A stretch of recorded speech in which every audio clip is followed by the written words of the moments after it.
Nunca había viajado tan lejos en camión.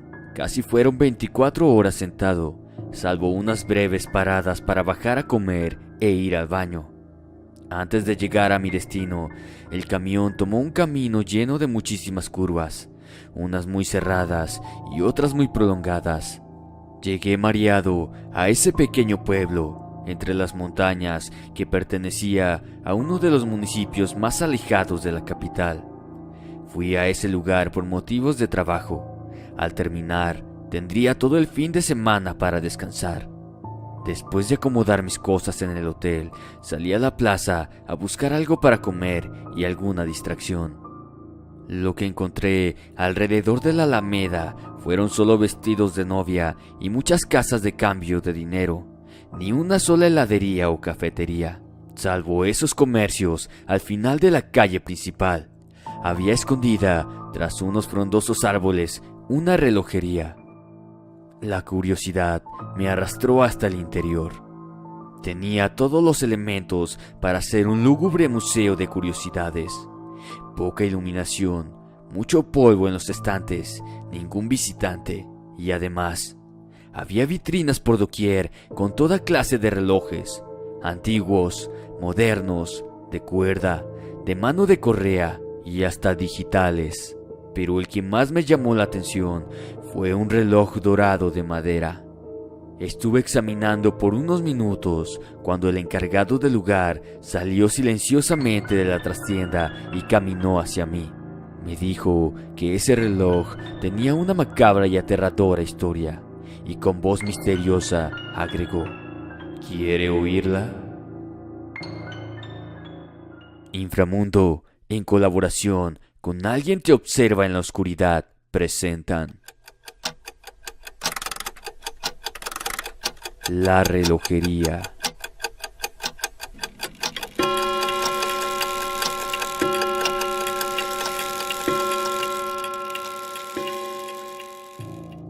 Cristina visitaba a Fernando una vez a la semana, los domingos.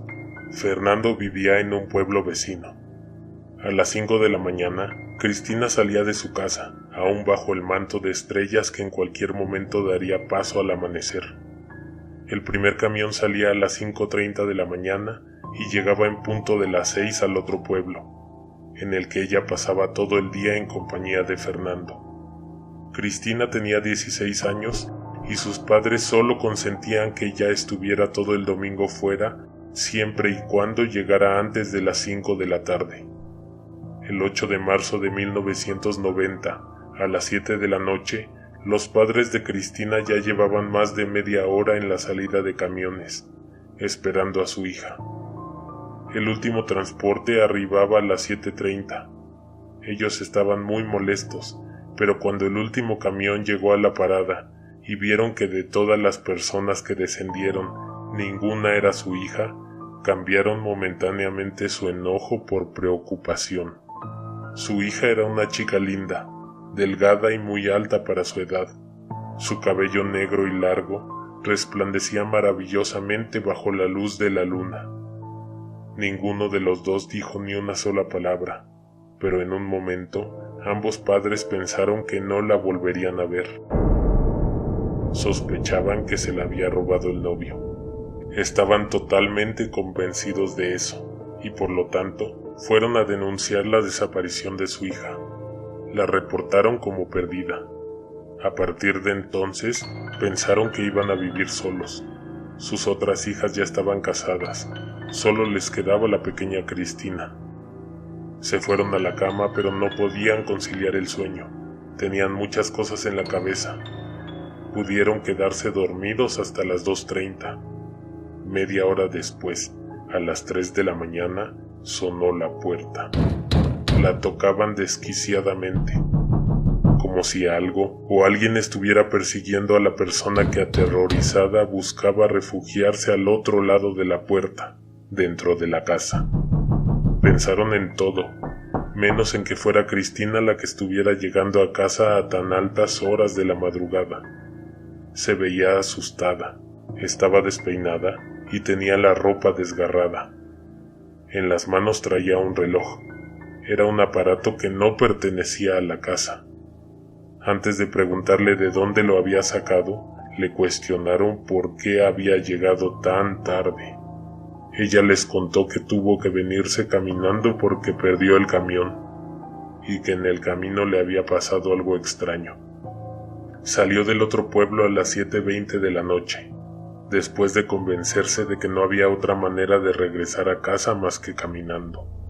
En el camino que conectaba a ambos poblados, la frecuencia en que había una casa o una cabañita disminuía mientras más se adentraba en la carretera, hasta el punto en que a ambos lados del camino solo se veían crecidos pastizales o montes coronados con nubes que ocultaban la luz de la luna.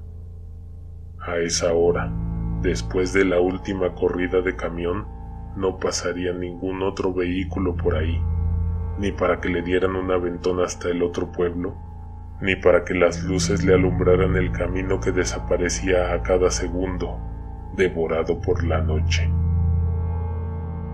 Cuando no quedó ni un rayo de luz, Cristina no tuvo de otra que tantear con los pies el borde de la carretera, y así emprender un largo y peligroso camino en el interior de la noche. A medio camino, o más bien, a lo que Cristina pensó que era la mitad del recorrido, escuchó que un sonido rompía la melodía creada por el viento y las altas hierbas. Algo se movía al interior del pastizal. Ella se detuvo y trató de encontrar, con el oído aguzado, el lugar de donde provenía el alboroto. En instantáneo, el ruido se detuvo. También el aire dejó de sacudir los pastos. Entonces empezó a respirar intranquilidad en esa vasta y árida llanura.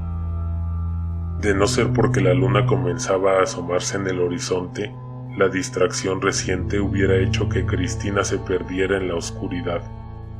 La luz le recordó que tenía que seguir hacia el poniente, pero ese ligero resplandor no le iluminaba aún el camino, ni lo que tenía delante, que era una mujer alta parada frente a ella. Cristina casi gritó de la impresión y el sobresalto, pero la mujer la tomó de las manos y de inmediato ella sintió que su cuerpo se empezaba a paralizar. Luego le vino una pesadez y cansancio que le dobló las rodillas y la hizo recostarse en la tierra. No tenía fuerzas para levantarse, para gritar, ni para reaccionar ante lo que le estaba sucediendo. Entonces la alta mujer, aún parada frente a ella, mostró su rostro que escondía tras un velo y tras la penumbra de la noche. Su cara parecía la de su tía fallecida el año pasado, pero también la de su abuela que había muerto hace más de una década.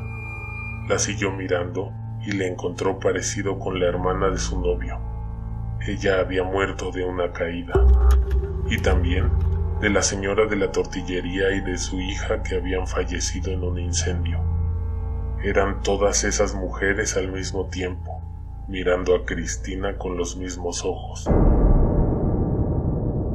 Luego de quitarse el velo, lo lanzó entre las hierbas. Estaba vestida de negro de pies a cabeza.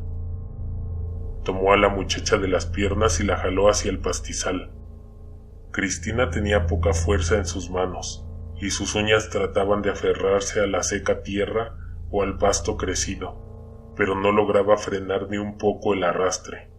De un lado y del otro, vio entre el pasto cuerpos, cadáveres tirados, con los ojos bien abiertos. Cristina quiso gritar, pero nuevamente no lo consiguió. De pronto, la mujer se detuvo y soltó las piernas de la muchacha, que cayeron golpeando otras piernas de otra persona que se encontraba tirada en la tierra. Seguía sin poder moverse.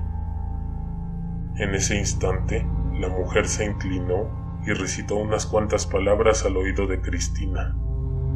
Era latín. La muchacha lo sabía porque esa clase de oraciones se leían en la iglesia.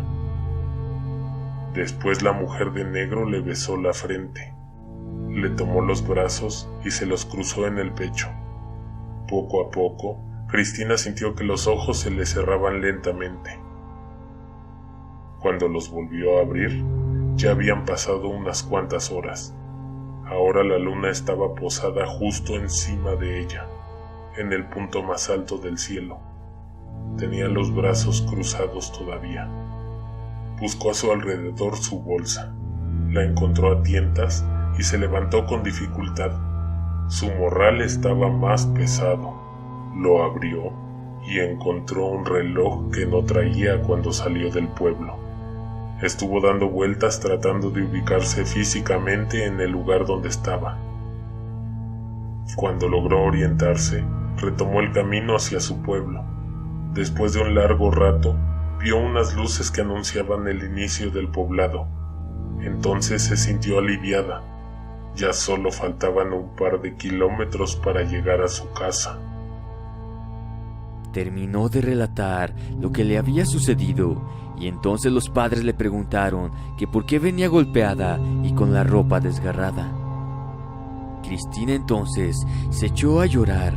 Sollozando, les dijo que Fernando se había enojado con ella y que la había golpeado. El padre, furioso, prometió que más tarde, a primera hora, iría a buscar a ese tal Fernando para ajustar cuentas. Cristina, aún llorando, se fue a acostar a su cuarto, dejó el reloj en una silla y se fue a dormir. El padre se fue tan pronto despuntó el alba. La madre se quedó un rato más en la cama pensando. A eso de las 8 de la mañana, alguien golpeó la puerta. La madre esperó que su hija se levantara a abrir, pero no salió de su cuarto. Entonces se levantó y abrió. Era un policía.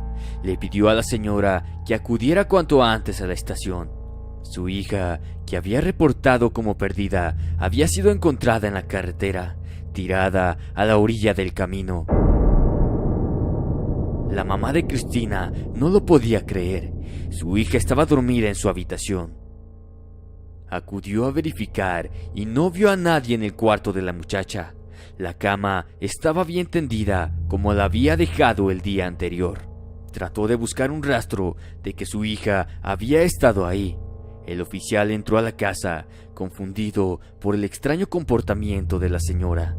La mamá encontró el reloj y se lo mostró al policía. Él le pidió que lo acompañara para reconocer el cuerpo de su hija. Le dijeron que había muerto aproximadamente a las 7 de la noche del día anterior. El reloj que la mujer aún tenía en la mano estaba detenido minutos antes de las 7, la hora en la que había fallecido. El padre de la muchacha regresó frustrado al no haber podido localizar a Fernando, quien había escapado la tarde anterior.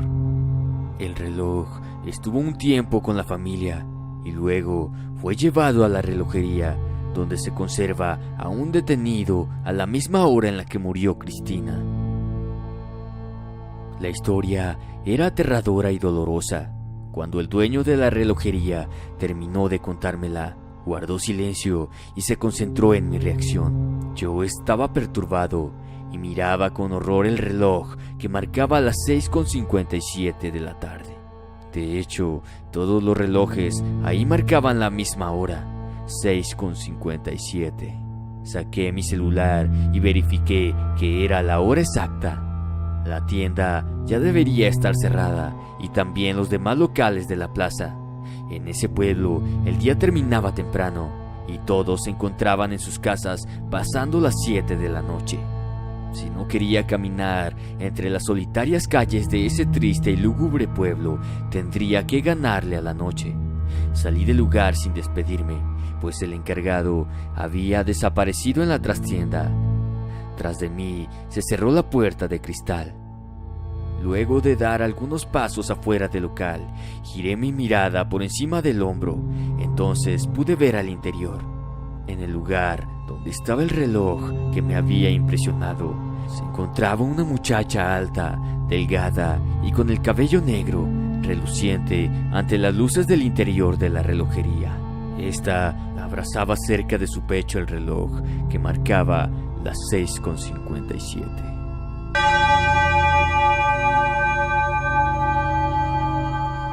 Espero te haya gustado esta colaboración con Alguien te observa en la oscuridad. Abajo en la descripción encontrarás el